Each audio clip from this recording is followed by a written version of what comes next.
So hey, it's me again. Shocking. Suddenly I'm just blasting myself all over Facebook. Okay, so I'm not going to try and explain any of this. So the last few days have been incredibly wild. Um, Part of what, and it's like I'm watching my pronouns. It's like I'm trying to say I, but I want to say we. I'm not going to worry about this because I find myself now talking to myself because I'm alone and I talk to a dog. And when I talk to myself, I say we. So I'm just not going to make a deal of this because it's going to get weird.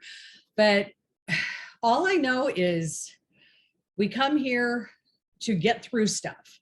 And oh my God, when I look back, when my friend Connie told me, all the compartments of my life to like look at them. And I started looking at these compartments and realizing I could have a huge book for each compartment, even like in high school, just having to have breast reduction surgery for having the biggest boobs in school. It's like, why me? But that whole experience is a compartment.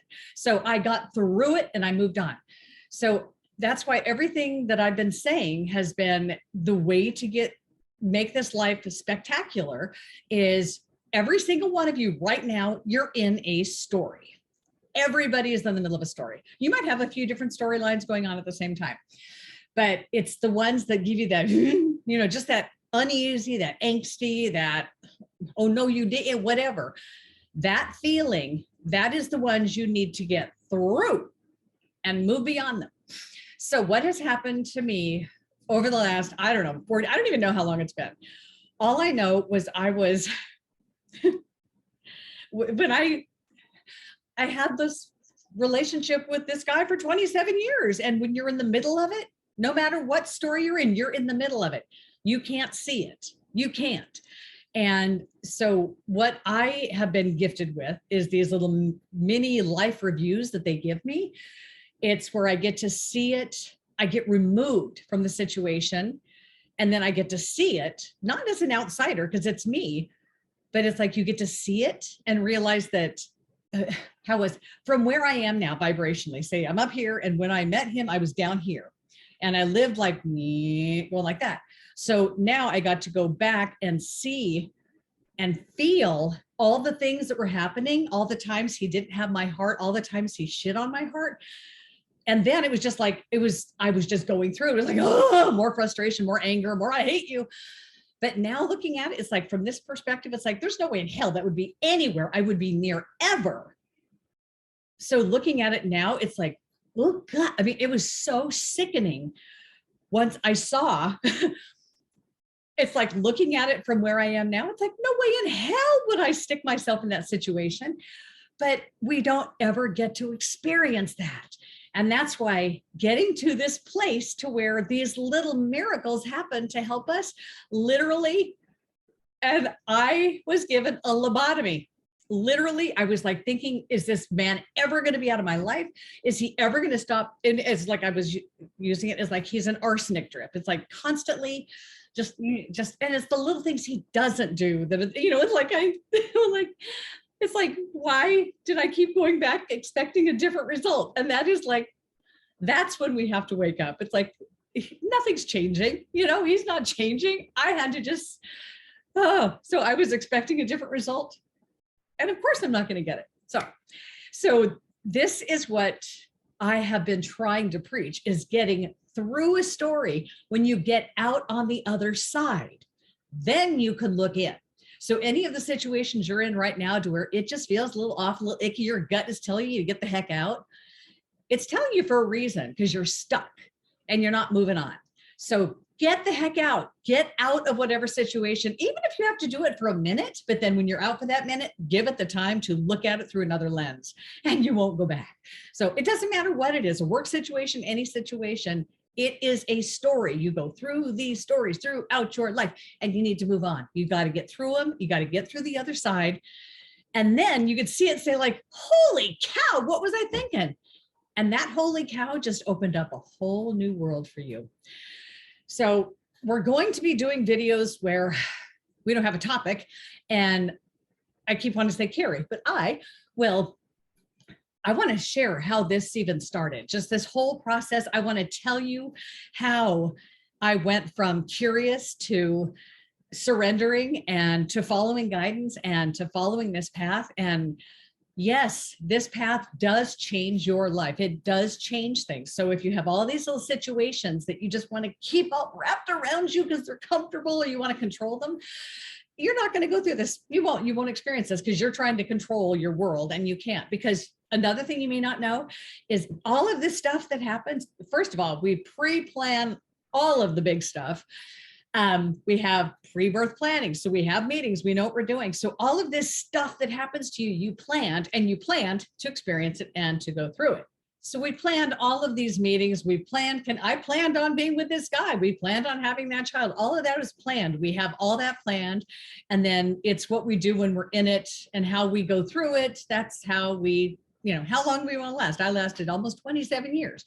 So now that I have been plucked from that situation and I am now completely unplugged from anything and everyone except for my baby. She's everything.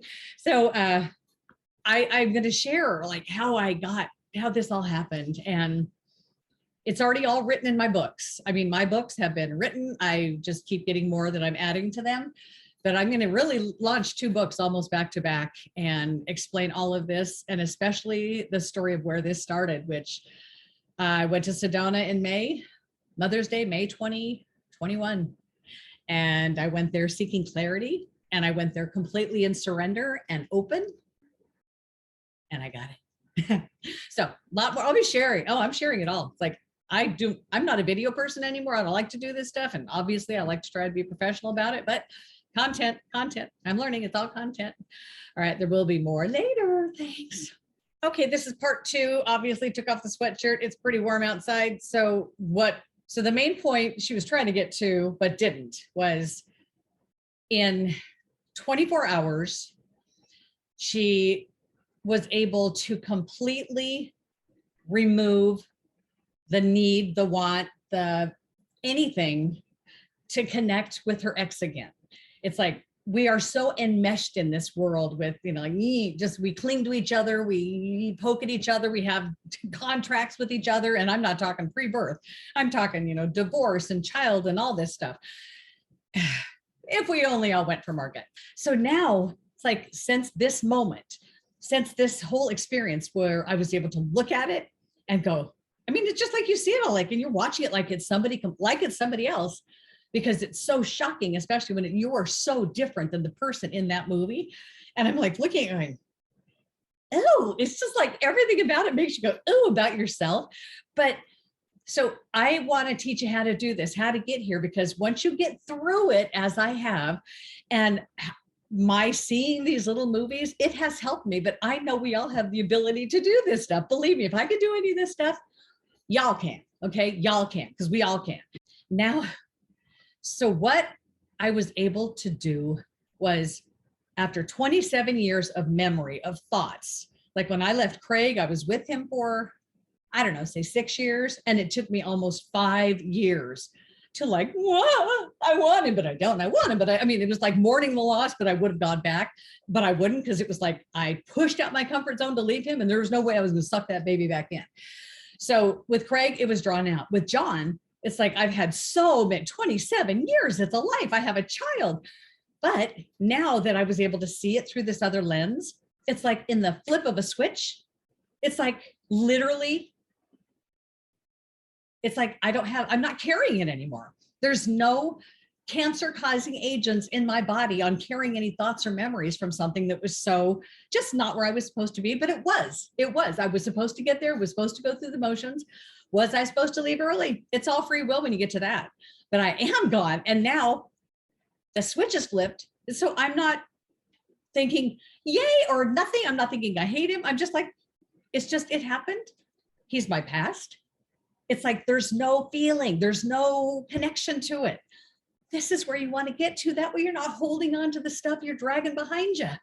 So 27 years, I got to really see it. And I was a flaming fool yesterday, believe me, when I was feeling all these feelings of how icky and I mean, I have consultations with so many attorneys now. I mean, I've reached out like, I want the firecracker attorney. This family's going down. I mean, I was so, and it wasn't even angry because I was coming from this higher space. It was just like, how could it be so icky? You know, how did I let myself stay? Well, I'm not now. I'm out now. So just, I want to help you move out of any situation. There's nowhere where you should stay stuck. You stay stuck. That's where dis-ease comes from. That's where we make ourselves sick. All right. So I am done. I think this is not going to be a part 3. No more clothing changes. I'll keep firing them out.